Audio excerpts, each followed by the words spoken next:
ಸಂಚಿಕೆಗೆ ಸ್ವಾಗತಗಳನ್ನು ಬಯಸುತ್ತಿದ್ದೇನೆ. ಇವತ್ತಿನ ಸಂಚಿಕೆಯಲ್ಲಿ ಒಂದು ಹೊಸ ವಿಷಯದೊಂದಿಗೆ ಬಂದಿದ್ದೇನೆ. ಈಗಿನ ಕಾಲದಲ್ಲಿ ಆಕ್ಸಿಡೆಂಟ್ ಆದಾಗ ಇನ್ಶೂರೆನ್ಸ್ಗೆ ಅಂತ ತುಂಬಾ ಹೆದರಿಕೆ ಪಡ್ತಾರೆ. ಇನ್ಶೂರೆನ್ಸ್ ಕ್ಲೈಮ್ ಮಾಡೋದು ಅಂದ್ರೆ ತುಂಬಾ ಹೆದರಿಕೆ ಜನರಿಗೆ. ಅದು ಕೋರ್ಟಿಗೆ ಹೋಗ್ಬೇಕು, ಅದು 4-5 ಸಲ ಕೋರ್ಟಿಗೆ ಹೋಗ್ಬೇಕು ಅನ್ನೋಂಥದ್ದು ಒಂದು ತುಂಬಾ ಭಯ ಕಾಡ್ತಿದೆ. ನಾನು ಏನು ಹೇಳ್ತಿರೋದು ಅಂತ ಹೇಳಿದ್ರೆ, ನೀವು ಆಕ್ಸಿಡೆಂಟ್ ಆದ ತಕ್ಷಣ ಅವರ ಕೈಯಿಂದ ನೀವು ಇಷ್ಟು ಹಣ ಕೊಡಿ ಅನ್ನೋದಕ್ಕಿಂತ ನೀವು ಇನ್ಶೂರೆನ್ಸ್ ಕ್ಲೈಮ್ ಮಾಡಿ ಅನ್ನೋದು ನನ್ನ ಉದ್ದೇಶ. ಇನ್ಶೂರೆನ್ಸ್ ಕ್ಲೈಮ್ ಮಾಡಿದಾಗ ನಿಮ್ಮ ಯಾರು ಆಕ್ಸಿಡೆಂಟ್ ಮಾಡಿದ್ರು ಅವರ ವಾಹನದ ವ್ಯಾಲ್ಯೂ ಕಡಿಮೆ ಆಗುತ್ತೆ. ಹಾಗೆ ನೀವು 1 ಲಕ್ಷದ ಮೇಲೆ ಖರ್ಚು ಮಾಡಿದ್ರೆ ನಿಮಗೆ ಅದಷ್ಟು ನಿಮಗೆ ಅಮೌಂಟ್ ಸಿಗುತ್ತೆ ಅನ್ನೋದು ಹೇಳ್ತಿದ್ದೇನೆ. ಈಗ ಒಂದು 9 ತಿಂಗಳ ಹಿಂದೆ ನಮ್ಮ ತಂದೆಯವರು ಇಲ್ಲಿ ಕಾಣಿಸ್ತಿದ್ರಲ್ಲ ನಿಮಗೆ, ನಮ್ಮ ತಂದೆಯವರಿಗೆ ಒಂದು ಆಕ್ಸಿಡೆಂಟ್ ಆಗಿತ್ತು. ಆಕ್ಸಿಡೆಂಟ್ ಹೇಗಾಯ್ತು ಅಂತ ಹೇಳಿದ್ರೆ, ಅವರು ಕೆಲಸಕ್ಕೆ ಅಂತ ಹೋಗಿದ್ರು.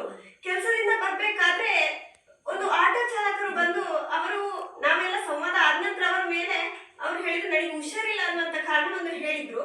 ಅವ್ರು ಬರ್ತಾ ಇರ್ಬೇಕಾದ್ರೆ ಇವರು ಸ್ಲೋ ಮಾಡ್ತಾ ಇದ್ದ ಹಾಗೆ, ಇವರು ನೋಡ್ತಿದ್ದ ಹಾಗೆ ನಿಂತಲ್ಲಿಗೆ ಬಂದು ಗುದ್ಬಿಟ್ರು. ಅವರು ಕೆಳಗಡೆ ಬಿದ್ದು ಕೈ ಕಾಲು 2 ಪ್ಲಾಸ್ಟರ್ ಆಗಿತ್ತು. ಪ್ಲಾಸ್ಟರ್ ಆದ ಕಾರಣ ಅವರು ಒಂದು 8 ತಿಂಗಳು ಕೆಲಸಕ್ಕೆ ಹೋಗ್ಲಿಕ್ಕೆ ಆಗ್ಲಿಲ್ಲ.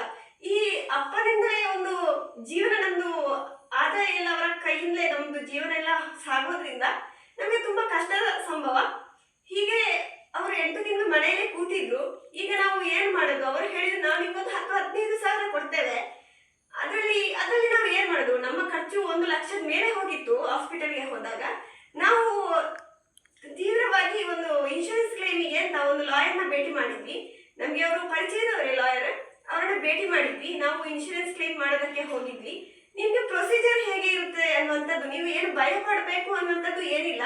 ಇನ್ಶೂರೆನ್ಸ್ ಕ್ಲೈಮ್ ಮಾಡ್ಬೇಕಾದ್ರೆ ನೀವು ಪ್ರೊಸೀಜರ್ ಹೇಗೆ ಇರುತ್ತೆ ಅನ್ನುವಂಥದ್ದು ನಮ್ಮ ತಂದೆಯವರ ಹತ್ರ ತಿಳ್ಕೊಳ್ಳೋಣ. ಸರ್, ನೀವು ಆಕ್ಸಿಡೆಂಟ್ ಆಗ್ಬೇಕಾದ್ರೆ ನೀವು ಹೇಗೆ ಇನ್ಶೂರೆನ್ಸ್ ಕ್ಲೈಮ್ ಮಾಡಿದ್ರಿ? ಅಂದ್ರೆ ನಿಮ್ಗೆ ಏನಾದ್ರು ಹೆದರಿಕೆ ಆಯ್ತಾ ಇನ್ಶೂರೆನ್ಸ್ ಮಾಡ್ಲಿಕ್ಕೆ ಹೋಗ್ಬೇಕಾದ್ರೆ? ಇಲ್ಲ, ನನಗೆ ಹೆದರಿಕೆ ಆಗಲಿಲ್ಲ. ನಮಗೂ ಡ್ರೈವರ್ದು ಪರಿಚಯ ಇತ್ತು. ಅವರಿಗೆ ಫೋನ್ ಮಾಡಿ ಕೇಳಿದ್ರು, ಮಾಡಬೇಕು ಸರ್ ಅಂತ. ಅವ್ರು ಹೇಳಿದ್ರು, ನೀವು ಹೋಗಿ ಡಾಕ್ಟರ್ ಕಾಂಟ್ಯಾಕ್ಟ್ ಮಾಡಿ ಅವರು ಎಲ್ಲ ಮಾಡ್ತಾರೆ ಅಂತ ಹೇಳಿದ್ರು. ಓಕೆ, ನೋಡಿ, ಅವ್ರು ಹೇಳ್ತಿದ್ರೆ ನನಗೇನು ಭಯ ಏನಿಲ್ಲ. ಇನ್ಶೂರೆನ್ಸ್ ಕ್ಲೈಮ್ ಮಾಡ್ಬೇಕಾದ್ರೆ ಲಾಯರ್ ಹತ್ರ ಹೋಗಿದ್ದೆ. ಅವರು ಎಲ್ಲ ಪ್ರೊಸೀಜರ್ ಹೇಳ್ತಾರೆ. ನೀವು ಲಾಯರ್ಗೆ ಎಲ್ಲ ಇನ್ಶೂರೆನ್ಸ್ ಕ್ಲೈಮ್ ಆದ ನಂತರ ಒಂದಿಷ್ಟು ಅಮೌಂಟ್ ಅಂತ ಅದು ಚಿಕ್ಕ ಅಮೌಂಟೇ ಆಗಿರುತ್ತೆ. ಅವರೆಲ್ಲ ಪ್ರೊಸೀಜರ್ ಹೇಳ್ತಾರೆ. ಅವರು ನಿಮ್ಗೆ ತುಂಬಾ ಹೆಲ್ಪ್ ಮಾಡ್ತಾರೆ ಅಂತ ಹೇಳ್ತಿದ್ದಾರೆ. ಸರ್, ನಿಮ್ಗೆ ಏನಾದ್ರು ಅದ್ರ ಪ್ರೊಸೀಜರ್ ಒಂದು ಸ್ವಲ್ಪ ಹೇಳ್ಬೋದಾ? ಅಂದ್ರೆ ಹೇಗೆ ಇನ್ಶೂರೆನ್ಸ್ ಮಾಡಿದ್ರಿ? ಎಷ್ಟು ಸಲ ನಿಮ್ಗೆ ಕೋರ್ಟಿಗೆ ಹೋಗ್ಲಿಕ್ಕಿತ್ತು? ಕೋರ್ಟಲ್ಲಿ ಏನಾದ್ರು ವಿರುದ್ಧವಾಗಿ ಏನಾದ್ರು ಕ್ವಶನ್ ಕೇಳ್ತಾರಾ? ಇಲ್ಲ, ಕೋರ್ಟ್ನಲ್ಲಿ ವಿರುದ್ಧವಾದ ಕ್ವಶನ್ ಕೇಳುವುದಿಲ್ಲ. 2 ಸರಿ ಅಥವಾ 3 ಸರಿ ಹೋಗ್ಲಿಕ್ಕೆ ಇತ್ತು ಅಷ್ಟೇ. ಓಕೆ, ಅಂದ್ರೆ ಸಾಕ್ಷಿ ಏನಾದ್ರು ಬೇಕಾಗುತ್ತೆ? ಅಂದ್ರೆ ಎಷ್ಟು ಜನ ಸಾಕ್ಷಿಗಳು ಬೇಕಾಗುತ್ತೆ? ಸಾಕ್ಷಿಗಳು ಅದಕ್ಕೆ ಬೇಕಾಗ್ತದೆ. ಅಂದ್ರೆ ಅದರಲ್ಲಿ ಯಾವ ಜಾಗದಲ್ಲಿ ಅದನ್ನು ಪೊಲೀಸ್ನವರು ಬಂದು ಎನ್ಕ್ವೈರಿ ಮಾಡುವಾಗ ಅವರಿಗೆ ಸಾಕ್ಷಿ ಬೇಕಾಗ್ತದೆ ಅಷ್ಟೇ. ಎನ್ಕ್ವೈರಿ ಮಾಡಿದ್ದಾರೆ ಅಂತ ಕೋರ್ಟ್ಗೆ ಹೋಗಿ ಸಾಕ್ಷಿ ಆಗಕ್ಕೆ ಇರುವುದಿಲ್ಲ. ನೋಡಿ, ಸಾಕ್ಷಿಗಳು ಬೇಕು ಯಾವಾಗ ಅಂದ್ರೆ ಅವರಿಗೊಂದು ಪ್ರೂಫ್ಗೆ ಬೇಕಲ್ವಾ? ಹೌದು, ನಾನು ನೋಡಿದ್ದೆ, ಆಕ್ಸಿಡೆಂಟ್ ಮಾಡಿದ್ದು ಹೌದು ಅಂತ. ಅಂದ್ರೆ ಸಿಸಿ ಕ್ಯಾಮರಾ ಇದ್ದಾಗೆ, ಈ ಸಾಕ್ಷಿಗಳು ಅನ್ನುವಂಥದ್ದು ಒಂದು ಸಿಸಿ ಕ್ಯಾಮರಾ ಇದ್ದಾಗೆ. ನಾವು ಹೌದು ನೋಡಿದ್ವಿ, ಅವರೇ ಬಂದು ಅವರಿಗೆ ಗುದ್ದಿದ್ರು, ಹಾಗೆ ಅವರು ಬಿದ್ರು ಅನ್ನೋದು ಸಾಕ್ಷಿಗಳಿಗೆ ಸಾಕ್ಷಿ ಏನು ಸೈನ್ ಹಾಕ್ಲಿಕ್ಕೆ ಬರ್ತೀರಿ, ನೀವೇನು ಹೆದರುವಂತ ಅವಶ್ಯಕತೆ ಏನಿಲ್ಲ. ನಿಮ್ಗೇನು ಕೋರ್ಟಿಗೆ ಏನು ಹೋಗುವಂತದ್ದೇನಿಲ್ಲ. ಅವ್ರು ಕೇಳಿದ್ರೆ ಹೇಳಿದ್ರೆ ಆಯ್ತು, ಹೌದು ನಾನು ನೋಡಿದ್ದೆ ಅನ್ನೋಂಥದ್ದು ಸತ್ಯ ಹೇಳಿದ್ರೆ ಆಯ್ತು, ಅಷ್ಟೇ ಇರುತ್ತೆ. 2 ಜನ ಸಾಕ್ಷಿಗೆ ಬೇಕಾಗ್ತಾರೆ. ಇವ್ರು ಹೇಳ್ತಿದ್ದಾರೆ ನೋಡಿ, 3 ಸಲ ಒಂದು ಕೋರ್ಟಿಗೆ ಹೋದ್ರೆ ಆಯ್ತು. ಅದೇನು ನಿಮ್ಮ ಊರು ಅಂತ ಹೇಳಿದ್ರೆ ಅಲ್ಲಿ ಒಂದು ಕೋರ್ಟ್ ಇದ್ದೇ ಇರುತ್ತೆ, ಹತ್ರದಲ್ಲೇ ಇರುತ್ತೆ. ಅದಕ್ಕೆ ಅಂತ ನೀವು ಸ್ಪೆಷಲ್ ಆಗಿ ಹಣ ಖರ್ಚೆಲ್ಲ ಮಾಡಿ ಹೋಗುವಂತ ಅವಶ್ಯಕತೆ ಏನಿರಲ್ಲ. ಹಾಗೆ ಹೇಳ್ತಿದ್ದಾರೆ. ಸರ್, ಮತ್ತೆ ನಿಮ್ಗೆ ಅದು ಹಣ ಎಲ್ಲ ಹೇಗೆ ಬರುತ್ತೆ? ಅಂದ್ರೆ ಡೆಪಾಸಿಟ್ ಆಗ್ಬೇಕು ಅಂದ್ರೆ ಕ್ಲೈಮ್ ಆದಂತ ಎಷ್ಟು ವರ್ಷ ತಗೊಳುತ್ತಾ? ಯಾವ ಬ್ಯಾಂಕ್ ಅಲ್ಲಿ ನಾವು ಅಕೌಂಟ್ ಮಾಡ್ಕೊಳ್ಬೇಕಂತ ಒಂದು ಲಾಯರ್ ಹೇಳ್ತಾರೆ. ಬ್ಯಾಂಕ್ ಅಲ್ಲಿ ನಾವು ಅಕೌಂಟ್ ಮಾಡಿದ್ರೆ ಆಯ್ತು, ಅದೇ ಅಕೌಂಟ್ ಅದು ಹಾಕ್ತಾರೆ ಅವರು. ಓಕೆ, ನೋಡಿ, ಇವರು ಹೇಳ್ತಿದ್ದಾರೆ ಅದು ಹಣ ಹೇಗೆ ಬರುತ್ತೆ ಅಂತ ಹೇಳಿದ್ರೆ, ಸರ್ ಟೈಮ್ ಹೇಗೆ ತಗೊಳುತ್ತೆ ಅದು? ಅಂದ್ರೆ ತುಂಬಾ ಇಲ್ಲ, ನನ್ನ ಆಕ್ಸಿಡೆಂಟ್ ಆಗಿ 6-9 ತಿಂಗಳಲ್ಲಿ ನನಗೆ ಹಣ ಬಂತು.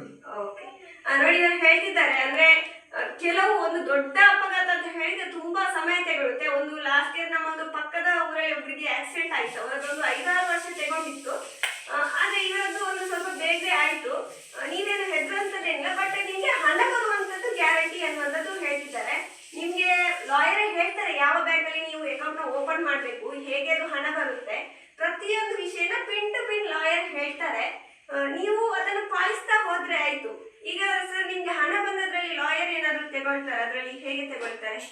ಅವರ ಖರ್ಚಿನದನ್ನು ಅವರಿಗೆ ಎಷ್ಟು ಪರ್ಸೆಂಟೇಜ್ ಕೊಡಬೇಕು ಅದನ್ನು ಚೆಕ್ ಮುಖಾಂತರ ಅವರಿಗೆ ಬಂದ ನಂತರ ಕೊಟ್ಟರೆ ಸಾಕು. ಮೊದಲು ಕೊಡುವ ಅಗತ್ಯ ಇರುವುದಿಲ್ಲ. ನೋಡಿ,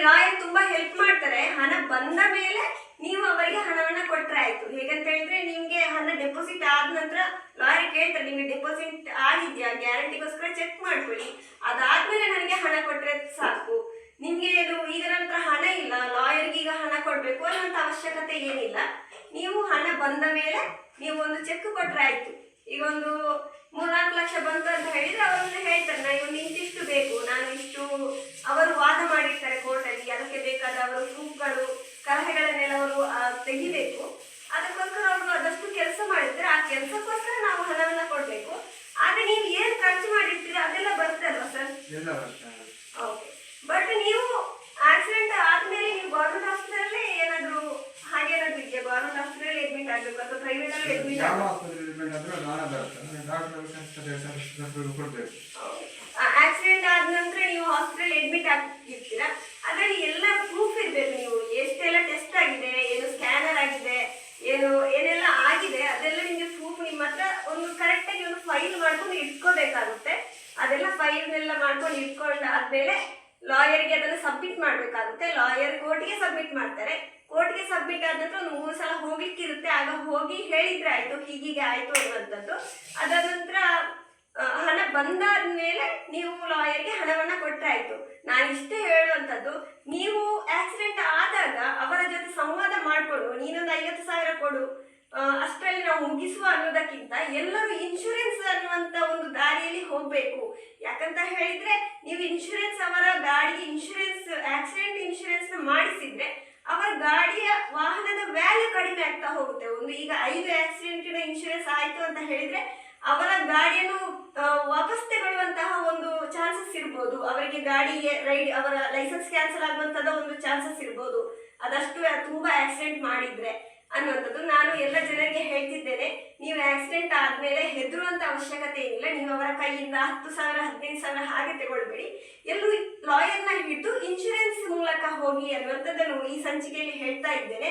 ನಿಮ್ಗೆ ಮುಂದಿನ ಹೆಚ್ಚಿನ ಮಾಹಿತಿ ಬೇಕು ಅಂತ ಹೇಳಿದಲ್ಲಿ ಕಮೆಂಟ್ ಮಾಡಿ ಕೆಳಗಡೆ, ನಾನು ಹೆಚ್ಚಿನದಾಗಿ ಮಾಹಿತಿಯನ್ನ ಹೇಳ್ತೇನೆ. ಯಾಕಂತ ಹೇಳಿದ್ರೆ ನಮ್ಮ ತಂದೆಯವರಿಗೆ ಅನುಭವವಿರೋ ಕಾರಣ ಅವರಿಗೆ ಒಂದಿಷ್ಟು ಗೊತ್ತಿದೆ ಹೇಗೆ ಮಾಡ್ಬೋದು ಇನ್ಶೂರೆನ್ಸ್ ಅನ್ನುವಂಥದ್ದು. ಕಮೆಂಟ್ ಮಾಡಿದ್ರೆ ನಾನು ನಿಮ್ಗೆ ಹೆಚ್ಚಿನದಾದಂಥ ಮಾಹಿತಿಯನ್ನು ಕೊಡ್ತೇನೆ ಈ ಸಂಚಿಕೆಯಲ್ಲಿ. ಅಲ್ಲಿಯವರೆಗೆ ನೋಡ್ತಾ ಇರಿ. ಮುಂದಿನ ಸಂಚಿಕೆಯಲ್ಲಿ ಒಂದು ಹೊಸ ವಿಷಯದೊಂದಿಗೆ ಬರ್ತಾ ಇದ್ದೇನೆ.